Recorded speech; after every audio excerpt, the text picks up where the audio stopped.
नमस्कार, जय हिंद। जीएम के स्टडी जीके यूट्यूब चैनल में आप सभी का स्वागत है। रोज़ हम आपके लिए जीके की प्रैक्टिस कराते हैं। आप भी प्रैक्टिस कीजिए और देखिए कितने प्रश्न सही होते हैं। चलो शुरू करते हैं। अभी तक आपने चैनल को सब्सक्राइब नहीं किया तो प्लीज़ सब्सक्राइब कर लें और प्लीज़ वीडियो को लाइक ज़रूर कीजिए।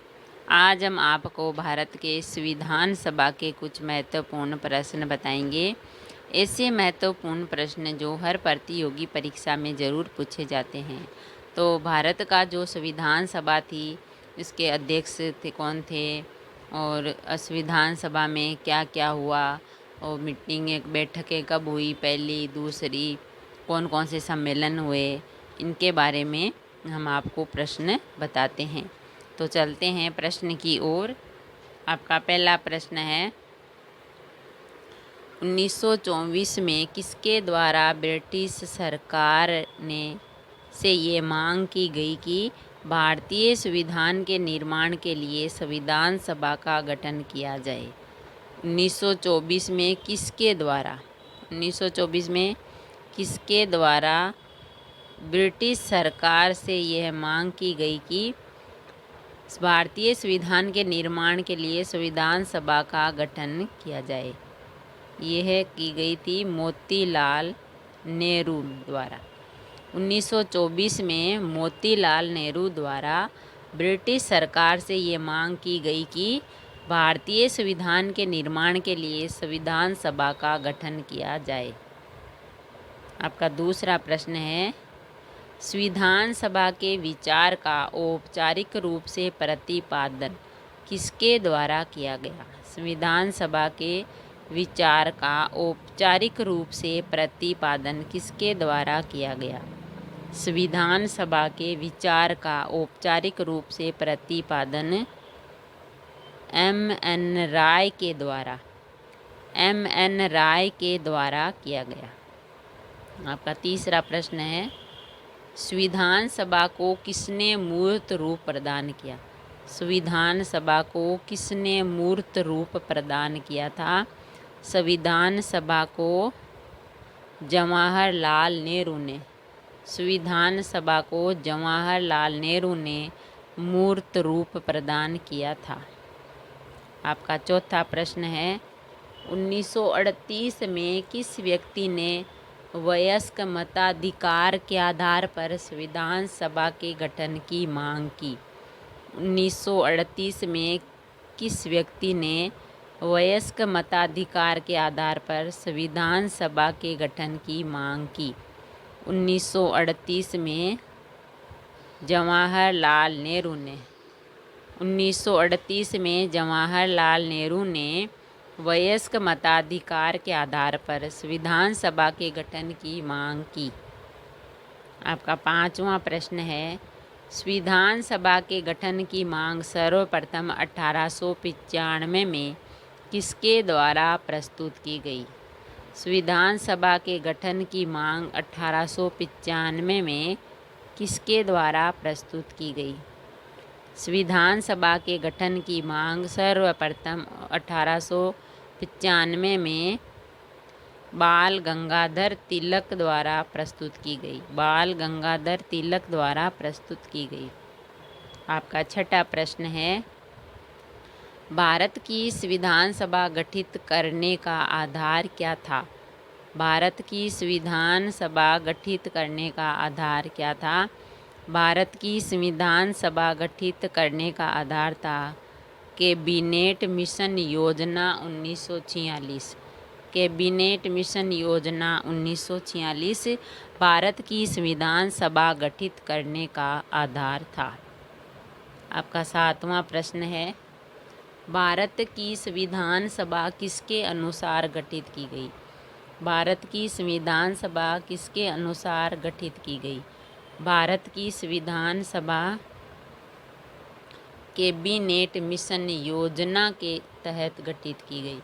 भारत की संविधान सभा कैबिनेट मिशन योजना के अनुसार गठित की गई। आपका आठवां प्रश्न है, पुनर्गठन के फलस्वरूप वर्ष 1947 में संविधान सभा के सदस्यों की संख्या कितनी रह गई? पुनर्गठन के फलस्वरूप वर्ष 1947 में संविधान सभा के सदस्यों की संख्या कितनी रह गई थी? पुनर्गठन के फलस्वरूप वर्ष 1947 में संविधान सभा के सदस्यों की संख्या 299 रह गई थी। 299। आपका 9वां प्रश्न है, संविधान सभा में देशी रियासतों के लिए कितने प्रतिनिधि थे? संविधान सभा में देशी रियासतों के लिए कितने प्रतिनिधि थे? संविधान सभा में देशी रियासतों के लिए 70 प्रतिनिधि थे। 70 प्रतिनिधि थे। आपका 10वां प्रश्न है, भारतीय संविधान सभा में महिला सदस्यों की कुल संख्या कितनी थी? भारतीय संविधान सभा में महिला सदस्यों की कुल संख्या कितनी थी? भारतीय संविधान सभा में महिला सदस्यों की कुल संख्या थी 15। भारतीय संविधान सभा में महिला सदस्यों की कुल संख्या थी 15। 11वां प्रश्न है आपका, भारत का संविधान लागू हुआ था। भारत का संविधान लागू हुआ था। भारत का संविधान कब लागू हुआ था? भारत का संविधान लागू हुआ था 26 जनवरी 1950 को। भारत का संविधान लागू हुआ था 26 जनवरी 1950 को। आपका 12वां प्रश्न है, भारत के संविधान का निर्माता किसे माना जाता है? भारत के संविधान का निर्माता किसे माना जाता है? भारत के संविधान का निर्माता भीमराव अंबेडकर को माना जाता है। भारत के संविधान का निर्माता भीमराव अंबेडकर को माना जाता है। आपका 13वां प्रश्न है, भारतीय संविधान सभा के प्रथम दिन के अधिवेशन की अध्यक्षता किसने की थी? भारतीय संविधान सभा के प्रथम दिन के अधिवेशन की अध्यक्षता किसने की थी? भारतीय संविधान सभा के प्रथम दिन के अधिवेशन की अध्यक्षता की थी डॉक्टर सच्चिदानंद सिन्हा ने। डॉक्टर सच्चिदानंद सिन्हा ने की थी अध्यक्षता भारतीय संविधान सभा के प्रथम दिन के अधिवेशन की अध्यक्षता की थी डॉक्टर सच्चिदानंद सिन्हा ने। आपका 14वां प्रश्न है, किस दिन से संविधान सभा का अंतरकालीन संसद के रूप में आविर्भाव हुआ? किस दिन से संविधान सभा का अंतरकालीन संसद रूप में आविर्भाव हुआ? 26 जनवरी 1950। 26 जनवरी 1950 के दिन से संविधान सभा का अंतरकालीन संसद के रूप में आविर्भाव हुआ था। आपका 15वां प्रश्न है, संपूर्ण भारतीय संविधान के निर्माण में संविधान सभा को कितना समय लगा? संपूर्ण भारतीय संविधान के निर्माण में संविधान सभा को कितना समय लगा था?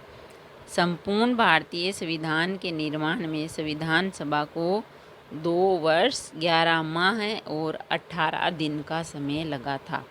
संपूर्ण भारतीय संविधान के निर्माण में संविधान सभा को 2 वर्ष 11 माह 18 दिन का समय लगा था। आपका 16वां प्रश्न है, संविधान सभा द्वारा अंतिम रूप से पारित संविधान में कुल कितने अनुच्छेद और अनुसूचियां थी? संविधान द्वारा अंतिम रूप में पारित संविधान में कुल कितने अनुच्छेद और अनुसूचियां थी? संविधान सभा द्वारा अंतिम रूप से पारित संविधान में कुल 395 अनुच्छेद और 8 अनुसूचियां थी। 395 अनुच्छेद और 8 अनुसूचियां थी।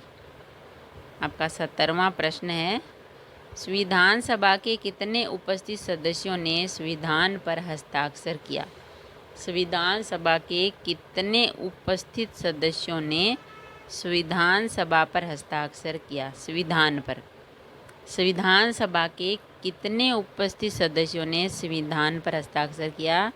संविधान सभा के 284 सदस्यों ने। संविधान सभा के 284 उपस्थित सदस्यों ने संविधान पर हस्ताक्षर किया था।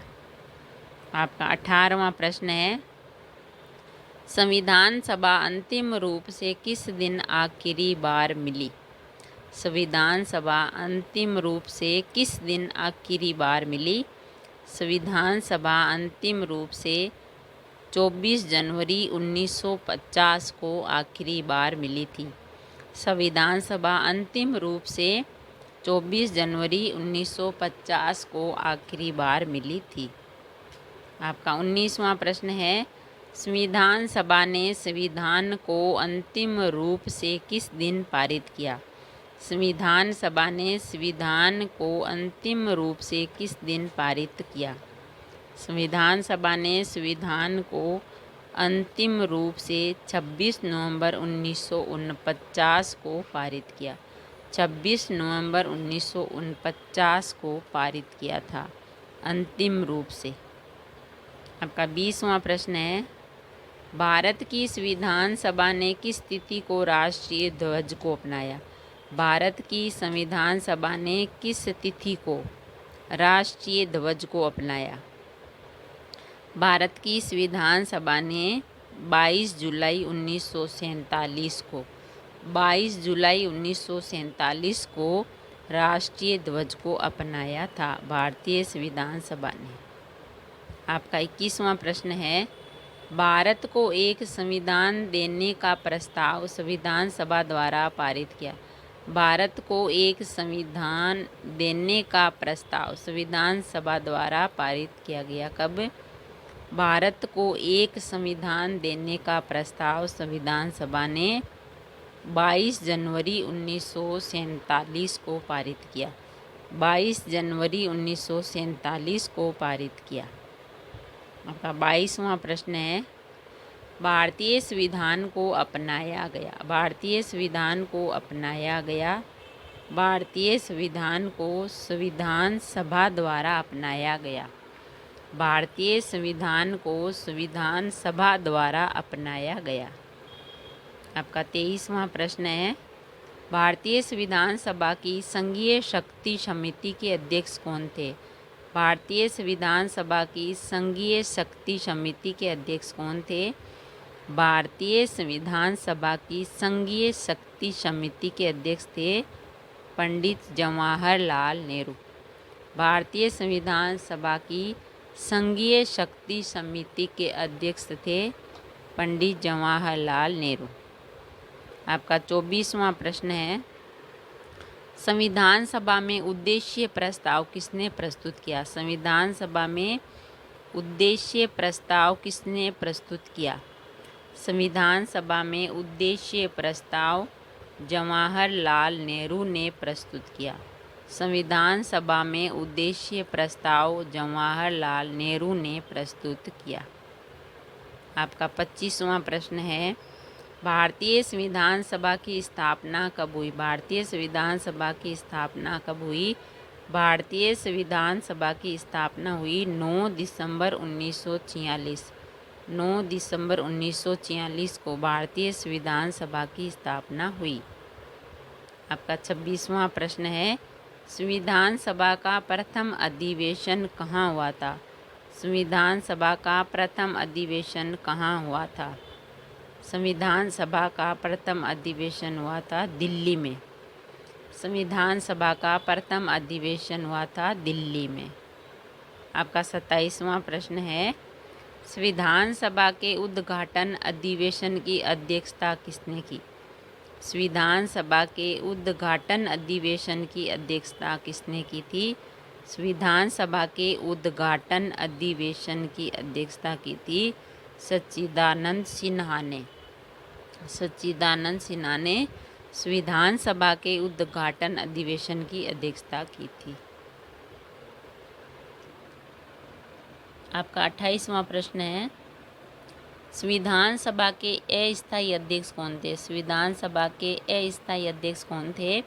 संविधान सभा के अस्थायी अध्यक्ष थे सच्चिदानंद सिन्हा। सच्चिदानंद सिन्हा संविधान सभा के अस्थायी अध्यक्ष थे। आपका 29वां प्रश्न है, संविधान सभा के स्थायी अध्यक्ष कौन थे? संविधान सभा के स्थायी अध्यक्ष कौन थे?